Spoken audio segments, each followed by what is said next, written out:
Hello everyone, my name is Noah. I'm a conservation science student at the University of British Columbia located in Vancouver, and welcome back to my channel.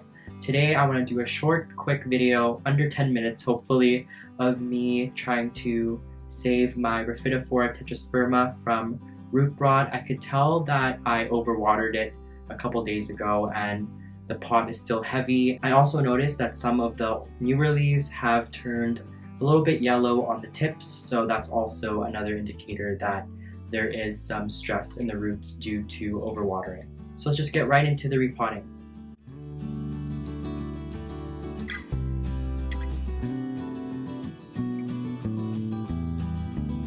So now that I have you guys situated at a better angle, I hope you guys can see what I'm doing better. First of all, I'm gonna go ahead and check on the root system and remove this old mixture because I could tell that it's too moisture retaining and I want to add some more additives to it, such as perlite and bark, so that it can grow happier and better and it won't die because of my overwatering habits.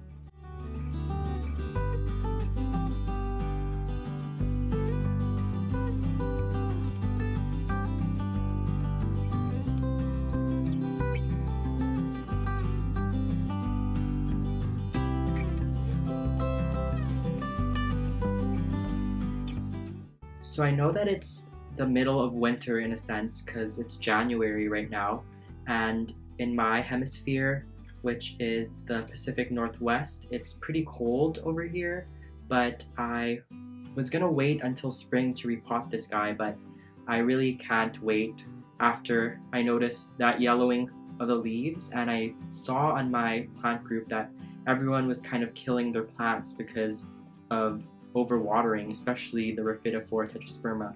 I'm not sure if the local greenhouse that supplies this specific plant, actually pots it in a not well draining medium, which will kind of hurt the plant. So I want to get it out of this medium as soon as possible so that I can monitor it a little bit better and just get it ready for the next growing season. I just want to make sure that my room doesn't get too cold so that I can kind of induce more growth.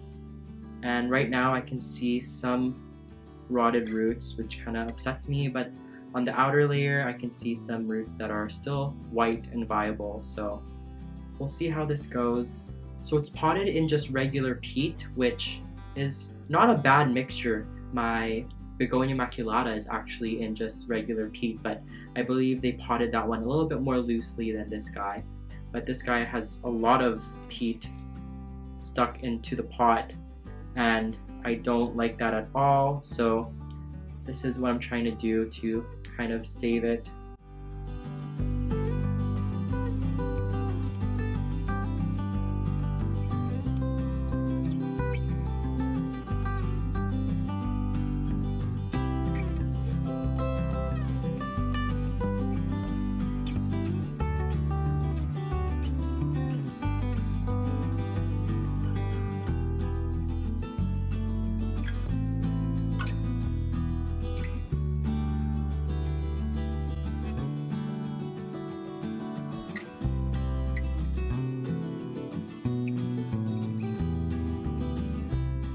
So this is the mixture it was in. It's just a regular peat mixture. It does retain a lot of moisture, which the Rhaphidophora Tetrasperma doesn't really like, but I'm gonna keep this medium as I can reuse it. I just need to add some extra perlite and bark and charcoal so it doesn't smell bad and it doesn't look like it's molding or rotting. So I'm just gonna put this aside, let it dry out, and then I can reuse it for another plant.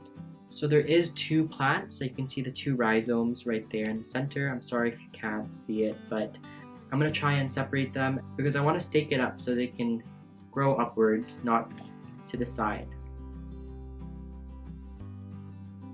So I'm gonna try my best not to break the roots, but as you can see, it peeled off really nicely.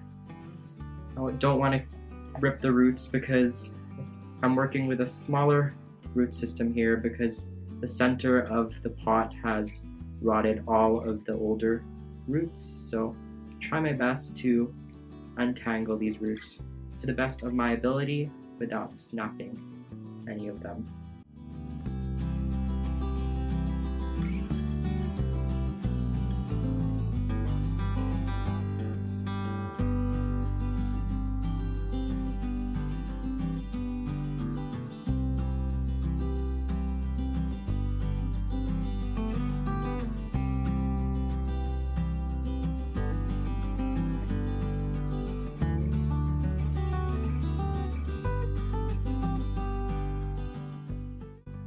I'm gonna go ahead and rinse off these roots and I'll be right back.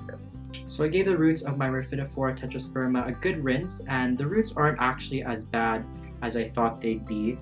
There are quite a lot of roots, but there were also a few roots at the middle of the root ball that were definitely rotted off. So I cut those off while I got rid of most of the soil stuck to the roots, and I've decided that I want to stay small as the root system isn't as big and just reuse another 6-inch pot that I got from another plant, but this pot's a little bit more sturdier than the other pot that it was previously potted in. So as you can see in this clip, I look pretty stressed, and I was, so I did end up making my own potting mix off camera and repotting it off camera, but I will show you the end result. So here's a final product of my repot. It does look a little funky right now, but I reassure you that it will look fine in a couple of weeks. I hope that the stake isn't too big, but you know what? Look how huge that is. It's about 4 feet tall, but you know what? Manifest growth. I will manifest this plant and hope it will grow that tall. I do happen to see some of the roots a little bit above the rhizome sticking out, so I'm going to go around the bottom of the stem touching the soil and put a little bit of some sphagnum moss just to keep those roots a little bit damp while they try to find their way down into the soil. So I have some of my sphagnum moss. I'm just going to go ahead and place it around the bottom. Here's the moss just placed at the base of the plants. Now I'm going to go ahead and give it a really light watering. I'm not going to go and drench it because my environment is quite damp and moist, so it's humid. So although I do believe that humid environments does evaporate water more readily, I do happen to know that my plants in general that are in the lower area, so this plant is close to the floor, it does not evaporate as quickly as the plants that I have raised on top of tables. So I'm just going to give it a light watering, and then maybe the next round I will give it a full good drench. So I have its cover pot right here. I'm going to go ahead and place it inside so that no water will escape from this pot. I happened to order this little bottle from Amazon a couple days ago. I remember using these in grade 12 in my chemistry class for titrations, but these actually work really well for targeting plants that don't need much water. But this guy, you're able to squeeze and control the amount of water you let out. So I like using this for my repots because I tend to be picky when it comes to how much water they get when they are just freshly repotted into a new medium.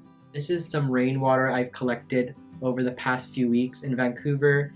When it's winter and off season, it rains a lot, so I try to keep some of the water that I catch in a bucket to water these plants. Also, if you do want to do that as well, try not to get water that runs off the roof of your house or any runoff of any sort, because they do pick up some harmful chemicals or minerals that will harm your plant. So try to place the bucket in a spot where it receives the water directly from the sky. So I placed mine right in the middle of a garden bed where the water doesn't touch any of the roofs that may lead to the water being contaminated with any sediment. So now I'm just going to go ahead and water this.